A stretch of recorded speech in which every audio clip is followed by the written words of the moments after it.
Hello everyone, कैसे हो सभी लोग। उम्मीद करता हूँ खुश होंगे, मौज मस्ती में होंगे।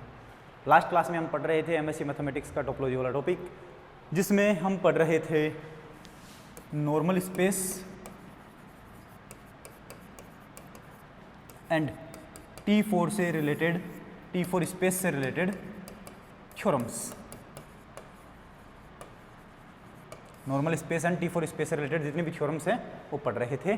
तो वो अपने पास लास्ट थ्योरम बची है, वो हम पढ़ लेते हैं जल्दी से, उसके बाद यूनिट खत्म हो जाएगी। तो थ्योरम का स्टेटमेंट है अपने पास, prove that every regular and T naught space is T3 space. Prove करना है कि every regular and T naught space जो है वो क्या बनेगा, T3 स्पेस बनेगा। कि अगर कोई स्पेस रेगुलर है और T नोट है तो क्या बन जाएगा, T3 बन जाएगा। ये हमें प्रूव करना है। Proof, let x, tau is a topological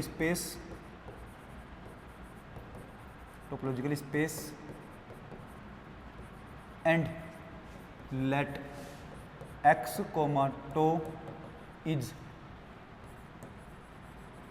regular and T naught space.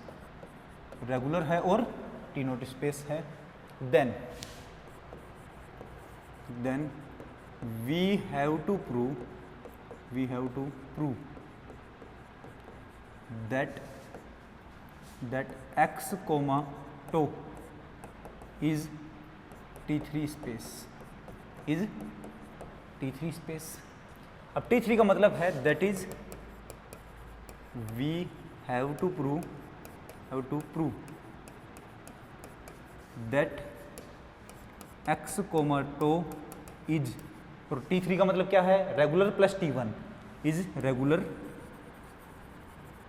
Space and T1 space. Regular भी प्रूव करना है और T1 भी प्रूव करना है। अब देखो, रेगुलर और T नोट तो हमें पहले ही दे रखा है, इसका मतलब रेगुलर से तो रेगुलर प्रूव हो गया अपने आप ही। और अब हमें ये प्रूव करना है कि T नोट से T1 प्रूव हो जाए, लेकिन T नोट से T1 हम प्रूव कर नहीं पाते, क्योंकि मैंने समझा रखा है पहले, हर एक T1 स्पेस T नोट होता है, लेकिन हर एक T नोट स्पेस को T1 होना जरूरी नहीं है। तो अकेला T नोट से तो T1 प्रूव होगा नहीं। तो मैं बोलूँगा रेगुलर और T नोट दोनों की हेल्प लेकर के फिर मैं T1 स्पेस प्रूव करूँगा। तो रेगुलर से तो रेगुलर अपने आप हो गया, रेगुलर प्लस T नोट मिलकर के क्या बनाएंगे, T1 स्पेस बनाएंगे। क्लियर है? तो मैं लिखूंगा कि रेगुलर से रेगुलर तो अपने आप होगा, इसका मतलब हमें सिर्फ T1 स्पेस प्रूव करना है। So it is sufficient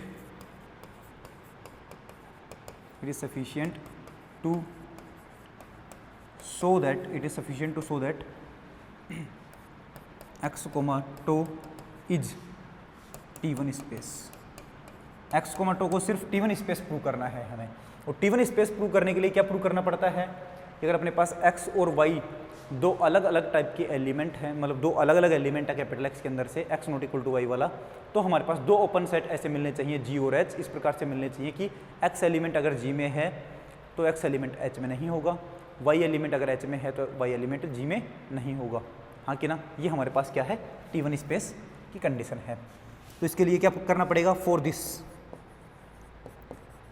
this दो एलिमेंट तो लेने पड़ेंगे। Let x, y belongs to capital X with x not equal to y। x y के बराबर नहीं है, इस तरीके से दो कैपिटल X के अंदर से एलिमेंट लिए हमने। एंड x, टो इज, पहले से ही क्या है, पहले से ही हमारे पास रेगुलर स्पेस दे रखा है, is regular space. Regular space होगा तो हमें क्या पता होता है, अगर रेगुलर दे रखा ना, चलो रेगुलर बाद में यूज करेंगे, पहले T नोट वाला यूज कर लेते हैं। x, tau is T naught space पहले से गिवन है। T नोट स्पेस होगा तो हम क्या बोलेंगे, x और y अगर दो अलग अलग एलिमेंट हैं तो हमारे पास दो ओपन सेट ऐसे जरूर मिलेंगे कि x एलिमेंट G में होगा और y element sorry x element G में होगा तो हमारे पास हाँ सॉरी एक ही ओपन सेट मिलेगा। टी नोट स्पेस में अपने पास एक्स और वाई दो अलग अलग एलिमेंट लेने पर एक ओपन सेट ऐसा जी जरूर मिलेगा कि एक्स एलिमेंट अगर अपने पास जी में है तो वाई एलिमेंट जी में नहीं होगा, या फिर अगर वाई एलिमेंट जी में है तो फिर एक्स एलिमेंट जी में नहीं होगा। ठीक है, टी नोट स्पेस दे रखा है तो मैं बोलूँगा so there exist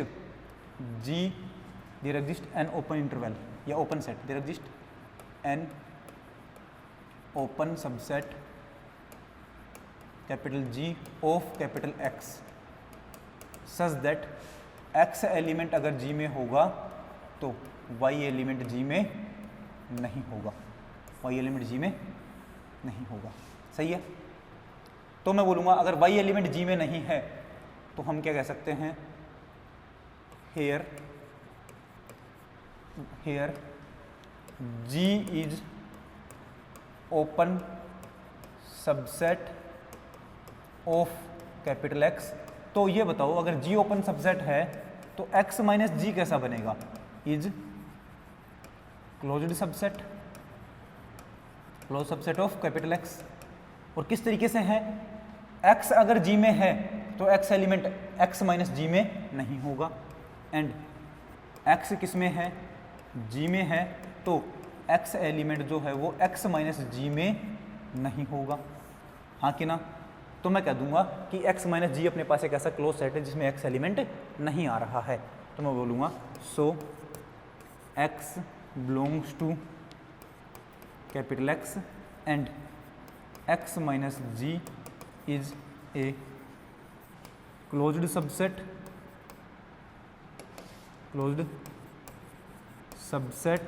of capital X with x does not belongs to x minus G. अब बताओ रेगुलर स्पेस की डेफिनेशन क्या है, रेगुलर स्पेस की डेफिनेशन ये है कि अगर अपने पास x कोई एलिमेंट है और एक क्लोज सेट दे रखा है हमें और वो उस क्लोज सेट के अंदर वो x एलिमेंट नहीं आता है, तो दो ओपन सेट g और h इस प्रकार से मिलेंगे कि x एलिमेंट तो ओपन सेट के अंदर जाएगा और ये क्लोज सेट जो है वो दूसरे ओपन सेट के अंदर जाएगा, दोनों ओपन सेट का इंटरसेक्शन 5 मिलेगा, हाँ कि ना। तो ये अगर हमें मिल रहा है and x comma tau is regular space, x comma tau कैसा है, रेगुलर स्पेस है, तो हमारे पास दो ओपन सेट ऐसे जरूर मिलेंगे। Then there exist two open subsets H1 and H2 of capital X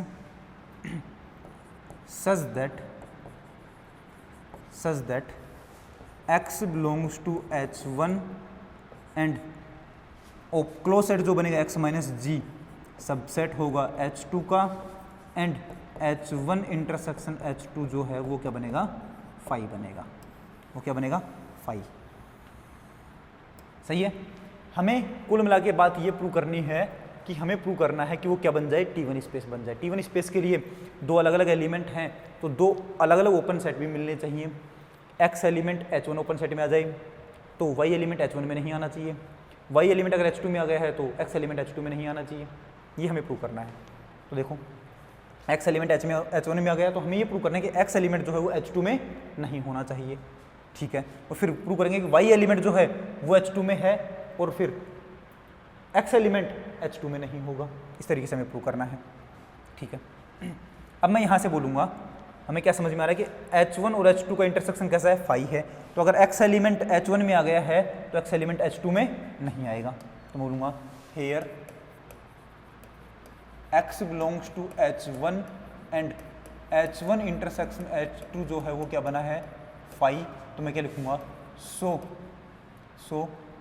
जो X एलिमेंट है वो किस में नहीं होगा, H2 में नहीं होगा। ये है इक्वेशन नंबर 1, या फिर पहले इसको इक्वेशन नंबर 2 दे दो।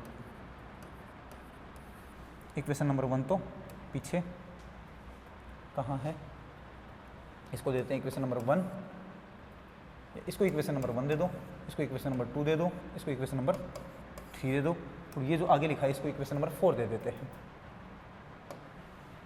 इक्वेशन नंबर 4 सही है।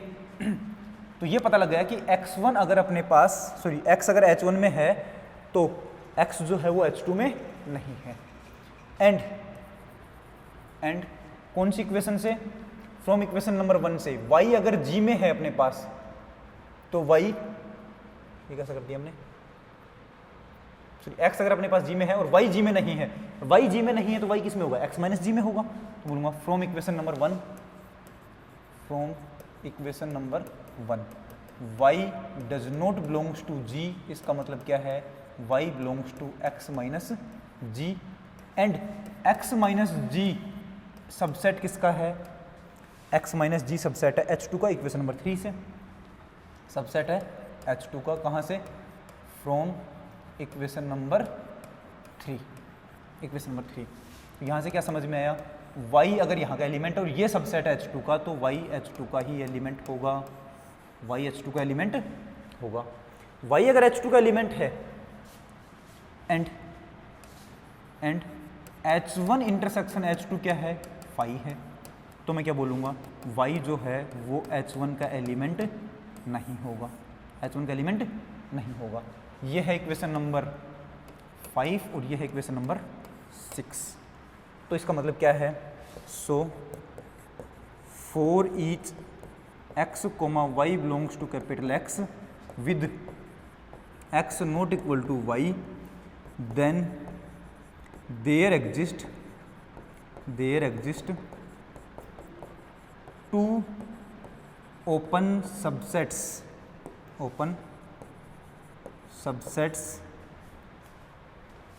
h1 and h2 such that x belongs to h1, x तो अपने पास h1 में है एंड y h1 में नहीं है, एंड y अपने पास h2 में है, y कहाँ है? h2 में है इक्वेशन नंबर 5 में, बट x जो है वो h2 में नहीं है, and x does not belongs to h2। बात समझ में आई कि नहीं आई? तो हर एक एलिमेंट के लिए, अगर हर एक एलिमेंट x और y जो कि अलग अलग हैं उनके लिए अगर ऐसे h1 और h2 मिल रहे हैं कि x एलिमेंट h1 में है, y एलिमेंट h2 में नहीं है, y एलिमेंट h2 में है तो x एलिमेंट h2 में नहीं है, इस तरीके से अगर हमें मिल रहे हैं तो हम क्या बोलेंगे?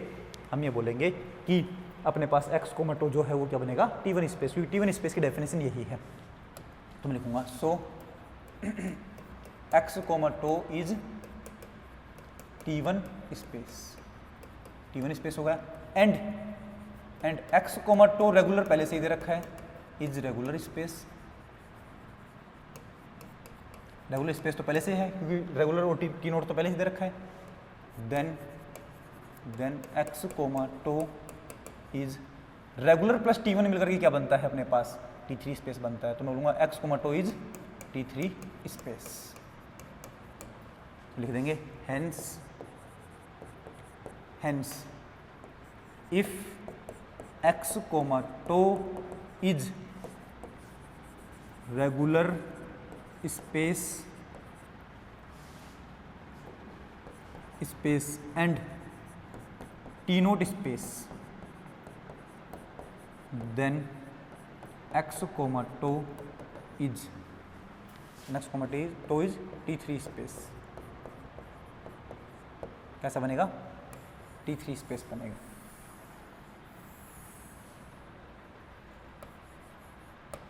और यही हमें प्रूव करना था। थ्योरम का स्टेटमेंट आप देख सकते हैं। देखो, हमें प्रूव करना है कि हर एक रेगुलर और टी नोट स्पेस क्या होता है? T3 स्पेस होता है। और यही हमने प्रूव कर दिया है कि हर एक रेगुलर और टी नोट स्पेस जो होता है वो T3 स्पेस होता है। क्लियर है? तो यहाँ पर हमारे पास ये थ्योरम खत्म होती है, इसके साथ ही अपने पास ये वाली यूनिटी भी खत्म होती है। ठीक है, तो मिलते हैं अगली यूनिटी में, अगली क्लास में अगली यूनिटी के साथ। तब तक के लिए पढ़ते रहें, बढ़िया से नोट्स बनाते रहें, मुस्कुराते रहें और मिलते हैं अगली क्लास में। तब तक के लिए tata, good bye, take care.